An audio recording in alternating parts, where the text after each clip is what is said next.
We waited impatiently for passengers to show up at the airport's baggage area. My brother-in-law, Bob, was there with his two daughters, Danica, 9, and Louise, 7. My son David, 12, and my daughter Sheila, 9, were with me. The children held a large sign above their heads that read, "Welcome home, mommies." 2 weeks ago, my wife Mandy and her sister Helen went on vacation to the beaches of Belize. This is a very good way to escape the cold Minnesota winters, especially in January. Finally, the plane's passengers began to appear at the door. The children burst into screams when they saw their mothers. Both women were gorgeous with their beautiful tans and beautiful smiles. Mandy kissed David and Sheila and hugged them tightly. Then she turned to me and I was rewarded with a hot kiss. I hugged her and hardly let go. "I really missed you, honey." "Wait until the evening, honey," she whispered in my ear. "I'll show you how much I missed you." And that night, she certainly proved it. After 15 years of marriage, she knows a thing or two about me. One of the things she knows is how much I find tan lines a turn on. After the kids went to bed, we went straight to the bedroom. "Honey, go to bed and be ready to meet me when I come out of the bathroom." In an instant, I found myself waiting in bed. A few minutes later, Mandy came out of the bathroom wearing a thong bikini. Mandy's most attractive feature has always been her very beautiful face, a face made for smiles. Wherever she went, she had the most beautiful face. However, she herself was her own body's worst critic. She felt that she was too short, too thin. Her breasts weren't big enough. Her hips were too thick. A side effect of both pregnancies was that my breasts became larger and fuller, and the thong bikini definitely showed off her beautiful curves. But the best was yet to come. Mandy stood at the foot of the bed, showing off her beautiful golden tan from the beach. First, she slowly pulled down her thong, revealing a white patch of skin at the front. There were faint tan lines where the straps of the thong were, but the spot in her private area was the same milky white as when she left. Mine got excited by this vision. She slowly unbuttoned her bikini top, letting the material hang over her chest. Finally, the bikini fell to the floor, revealing the white globes of her cute little breasts. I immediately crawled to the foot of the bed, grabbed her by the waist, and pulled her towards me, kissing her and caressing her body. She got excited from my caresses. It only took me a few minutes to get her to her first peak. Several times I simply inhaled the musky scent of her body. "I missed you so much." "And I missed you. It is so sweet." "I'm really glad to be back home," she replied. We spent a good part of the night getting to know each other again. A few days later, Mandy was cleaning the bathtub. Well, I was in the hallway enjoying the beautiful view of her moving ass. Mandy sensed my presence and looked over her shoulder. "Why are you standing there?" "I look at your ass and wonder what I could do if you weren't wearing pants and if the kids were already in bed," I answered, honestly. "Pervert," she giggled. "You're teasing?" She stood up and came towards me. She took off her plastic gloves, threw them over her shoulder, straight into the sink, and, teasingly, came towards me, rotating her hips. She pressed her whole body against me, feeling my excitement with her stomach. "That's how you can tease," she said. Normally, I would have pressed my hips down to increase contact, but I couldn't. A few seconds earlier, a feeling of fear came over me. I didn't know why, but there was definitely something wrong with the picture in front of me. But for the life of me, I didn't know what it was. Mandy is tired of me not responding to my teasing. "Like all men, only words and no actions," she said, thrusting her hips for the last time. She turned and grabbed the gloves in the sink. "I better finish the bath." It was then that I realized what a small detail had struck my subconscious. I turned pale, turned and left. "I'm going to the garage," I muttered, not caring whether Mandy heard me or not. In the garage, I sat on a workbench, lost in my thoughts. I had a bad feeling about what I had just discovered. Did Mandy cheat on me while she was in Belize? I'm sure of one thing: if Mandy tried just a little, she wouldn't have any problems finding a man willing to sleep with her, and what I saw only made sense if that's what she tried while on vacation with her sister. What will I do if I find out that she cheated on me? The answer was obvious. I'll leave her without a second thought. It will hurt. Well, that was already painful, but it's even worse because of our 2 children. Why did she do this to me, to us? Am I such a bad husband? These questions swirled around in my head for the rest of the evening, but although I had a very strong feeling that she had cheated on me, I had absolutely no evidence that she had done so. So how can I know for sure about this? The deception, if it happened 3,000 miles away, in another country. I can't confront her because she'll just deny it. Will I be able to stand up to her sister? I played with this idea for some time, but the 2 sisters were always equally stubborn. All my life, I knew sisters. If one cheated, the other did too. I had to talk to Bob about my suspicions. Sometime later, I heard Mandy calling me and returned home. "What were you doing in the garage all this time?" Mandy asked. "More than 2 hours. You'll catch a cold." "Oh, just tidying up a little," I said simply, and then one thought came to my mind. I didn't want to sleep with her. In any case, I already have a cold. This hit me this morning. I think I'll sleep on the couch for a few days. I could see that Mandy didn't like it very much. "Okay, I'll make you some herbal tea before you go to bed. Chamomile should help," she said. After Mandy went to bed, I was left alone with my thoughts. My mind was jumping randomly from one idea to another. Why did she do this? What can I do? Should I talk to Bob to find out if Helen cheated? At some point, I realized that there was a surefire way to find out if Mandy was cheating. She became addicted to keeping in touch with all her friends and acquaintances. Mandy has at least 600 or 700 friends on Facebook. There's even more in her Yahoo address book. If she contacted someone in Belize, I'm sure she exchanged information via email so they could keep in touch. However, I don't know if she will use her current email account since we know each other's passwords. I finally fell asleep as a plan began to form. The next day I was very tired and had difficulty concentrating on work. I made an appointment with a divorce lawyer the next day, Friday. Then I called Bob and asked him to meet me for lunch. He was surprised but agreed. I told him about my discovery. At first he laughed at me, but I soon convinced him that it was serious.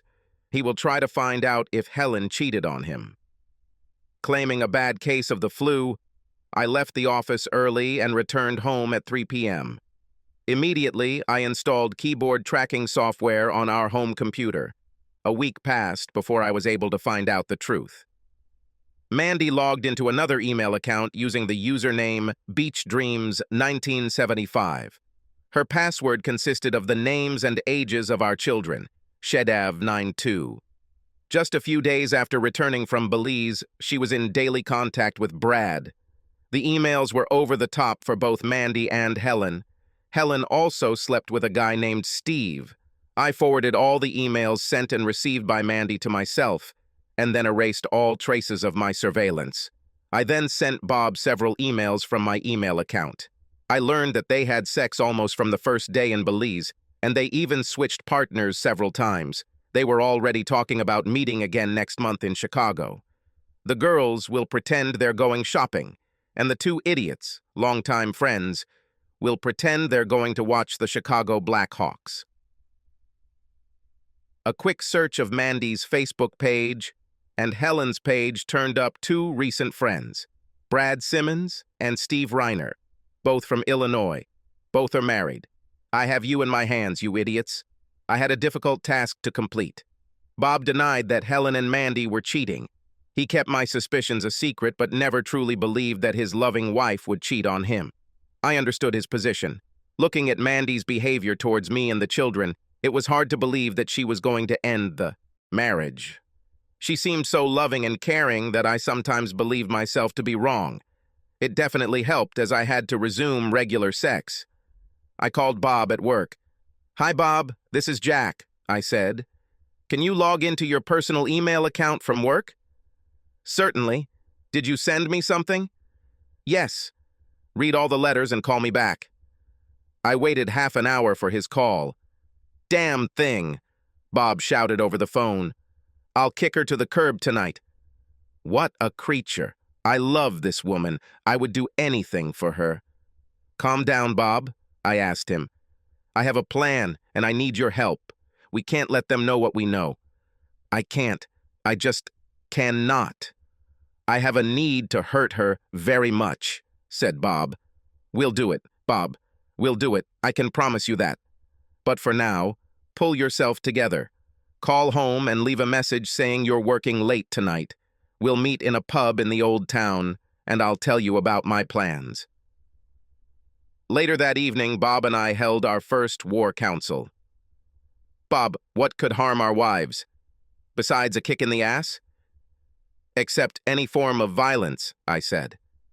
Bob didn't answer my question. "A shame. I want to embarrass them in front of their loved ones.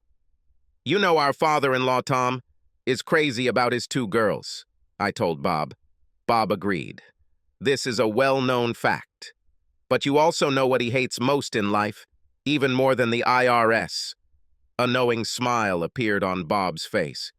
"Cheating wives," said Bob. Tom's ex-wife, mother of Mandy and Helen, had been cheating on him throughout their marriage, he later found out. After the divorce, she received custody of the 2 girls, the house, generous alimony and child support, and most of his company. He had to borrow a lot of money to buy her share of the business. It took years to get his company back on sound financial footing. Now he sold the business and lived well, but alone. He often visited his daughters and grandchildren. I explained my plan. We only had 2 weeks left to act like loving husbands. "Do as I do, Bob," I explained. "Catch a few colds and work a lot late into the night. You'll be too sick or too tired to perform in bed. Bring your intimacy to once a week for show, and soon we will be free of them." Of course, I returned very late that evening. Mandy was already in bed, and I was just faking a terrible headache. I thought for a while about the plan of revenge, but soon fell asleep. I already knew about the impending betrayal when Mandy told me that she and Helen were planning a shopping trip to Chicago. I told her it was a great idea. She expected to stay at a hotel in the city center. To show my love and support, I even booked the room myself, using our joint credit card. The room was reserved for Mr. and Miss Johnston, double occupancy, as Helen and Mandy were to share a room. The girls were overjoyed. Bob also offered to pay for the room. This room was reserved for Mr. and Miss Durocher, double occupancy, as Helen and Mandy were to share this room. Bob and I arranged everything so that each of them thought that we were renting one room. Although we knew the girls were not going to share a room, for them, we had no idea their lovers would be there. The girls planned to take Friday off, fly to Chicago in the morning, and return on a late flight from Chicago on Sunday. The following week, I spoke with Tom Raines, Mandy's father. I told him I wanted to surprise the 2 girls by bringing the kids and himself to Chicago for a family reunion, since the trip was just 2 weeks after our 15th wedding anniversary. Tom thought it was a great idea. I asked Tom if he could book 3 rooms. He thought it would be a big surprise. Bob and I were outraged by our wives' behavior the morning we dropped them off at the airport. They acted like 2 schoolgirls on their way to their first date. Laughing at nothing and everything, they were filled with nervous energy. At the security gate, we kissed them on the cheek. They didn't even notice that neither Bob nor I said, "I love you" to them. Bob was driving us back to town. I took my cell phone and quickly called. "Hi, this is Johnston," I said to the private detective I hired. "They'll land in Chicago soon. Is everything in place?" "Yes," Alan White replied. "They will be in your rooms 201 and 203, and everything is already set up for both audio and video. I'll have everything when you land tomorrow." The next morning, we all met at the airport. During the flight, Tom switched seats with my son David and sat next to me. "Listen, son, don't think I'm just a stupid old geezer," he told me. "You and Bob look like you're heading to a funeral. You two are up to something. What is the problem?" "I'm very sorry that I kept you in the dark, Tom," I replied. "I know that you love your daughters more than anything in the world. I'm afraid to say that I have very bad news. They're cheating on you guys, aren't they?" he asked point blank. Yes, I answered. They slept with 2 guys they met and had sex for 2 weeks while they were traveling to Belize. I have a private investigator collecting all the evidence we need for a divorce, and we will file it as soon as we catch them in bed with their lovers. Tom put his hand on my shoulder in a fatherly way. I'm very sorry, son. I know how much it hurts. I wish the few years they lived with me were enough to make some sense in their minds, but I fear that being raised by their mother for most of their adolescence has been a constant bad influence on them. Tom began to cry. I didn't know I could suffer so much again, he said quietly. Having come to his senses, he stood up and returned to his place. Alan White met us at the Chicago airport. He came to me with 2 envelopes, one for Bob and one for me. They contained a set of incriminating photographs, as well as a DVD recording the events of the previous night. He informed us that the process server would contact us shortly and that his operative was monitoring the 2 bedrooms. His assistant will tell us about the most compromising and awkward moment to break into the lovers. The wives of Simmons and Reiner will receive similar packages by midday.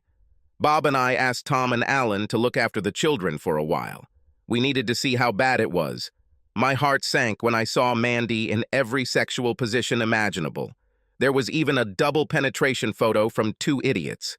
As far as we could see, they had unprotected sex. Bob and I will need to get tested for STDs in Minneapolis. Alan White then called his assistant to see if the hotel was clear for us. The lovers went out for lunch, so everything was in order. Tom ordered 3 numbers. Bob and I asked for an additional keycard for rooms 201 and 203, which were registered in our names. Both keycards were issued after the clerk checked our IDs. We told the receptionist that our children had planned a surprise so that he would not alert our wives. We all went up to the 3rd floor where our rooms were located. After an hour of waiting, Alan White called. They returned from lunch and are in their rooms. They switched partners. Mandy is with Reiner now, and Helen is with Simmons, he said. I'm in the lobby, and the process server just showed up. I'll send it to your room. I turned off the phone and got out of bed. It's time to go, guys, I said cheerfully to the children. And don't forget what I told you, Sheila, and you too, David. Grandpa and I will enter the room first, and when I give you the signal, you will shout, "Surprise, Mom." Understood? No problem, Dad, said David. And under no circumstances do you enter the room until I tell you to. Yes, that's right. We understand everything, Dad. Go. We walked up the stairs and stopped in front of room 201. I inserted the key and quietly opened the door. Tom and I went inside, the 2 children behind us. However, they did not wait. As soon as the door opened, they shouted, "Surprise, Mom! We are here!" Mandy had sex with Reiner. Our appearance was truly a surprise. Reiner rushed to the trousers lying on the floor, quickly put them on, grabbed the rest of his clothes, and ran out of the room. Well, at least he reacted quickly. Mandy jumped out of bed and tried to gather her clothes. "No, no, no! This can't be true! No! What are you doing here?" she exclaimed. "Hey, Mommy's naked!" squeaked Sheila, who squeezed herself between Tom and me.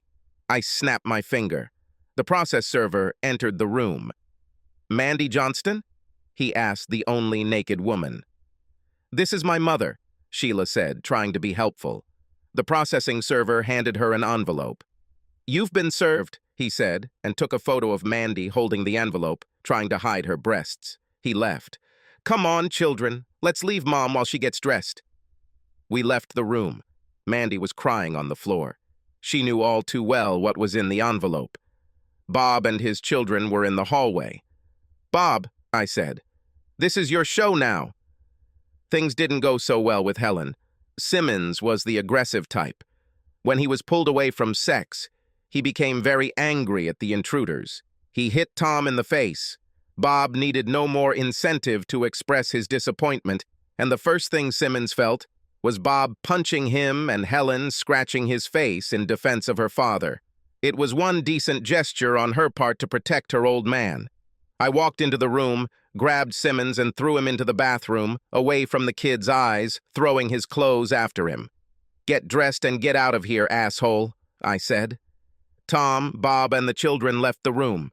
Without any shame, Helen followed them, covered only with a blanket. Her father turned to her with a stern face. "Go back to the room and get dressed." Like the little girl she was at heart, she turned and walked into the bedroom. The server process had fled during the argument, but was now standing in the doorway. "Hélène Durocher?" "Yes." He handed her the envelope. "You're served." We all went back upstairs. The original plan was to spend the night there and talk to our wives one last time. But I wasn't in the mood to be in the same room with Mandy. I grabbed our luggage and told the kids we were going home. Tom told us he wanted to stay. He had a lot to tell his daughters. Bob and his children returned with us to Minneapolis. 4 months later, despite Mandy's numerous pleas for forgiveness, a judge reviewed our case and granted an uncontested divorce. It took Tom a lot of effort to convince Mandy to sign the divorce papers. The house was mine because I inherited it from my parents before I met Mandy. I also received primary custody of the children, but I did not ask for any money from Mandy. Tom made sure they were well taken care of. Our other assets were divided equally, and I received a generous gift from Tom the following Christmas to get me back on my feet financially. As he explained to me, in any case, it was from the money of Mandy's future inheritance. Bob's divorce went much the same way, except their house was shared property. However, shortly after the divorcee, Bob and Helen started dating again, and I'm pretty sure they'll end up getting back together. It's a pity. As far as Mandy and I are concerned, there's no way in hell I'll ever take her back. I kind of believed her when she said she was very sorry for what she did. I also believe that she still loves me. My problem is that her betrayal completely trampled my love for her and left all the love in the dust of her betrayal on the beaches of Belize. I couldn't love her anymore. For the sake of the kids, we're very polite to each other, but that's all I'll ever do. One day, when she was waiting for the children to get ready to go with her, she asked me, "I'm curious, Jack. How did you even know about the stupid thing I did in Belize?" "It's my love for tan lines," I replied. "I don't understand. I was in a bikini all the time. We never went to a nude beach or anything like that." "Think about it, Mandy. What did you do every time you cleaned the bathroom with all the necessary chemicals?" "I gathered everything I needed, put on plastic gloves, and rolled up my sleeves," she said. "You forgot the one thing you always did first," I said. "You took off your rings, engagement ring and wedding ring. There was no tan line on your finger. Subscribe to our channel so that your second chaff doesn't cheat on you, and go ahead and listen to the next story, because this story is nothing compared to the next one. If you're under 18, don't even think about listening to the next one. Listening to the next one. Listening to the next one.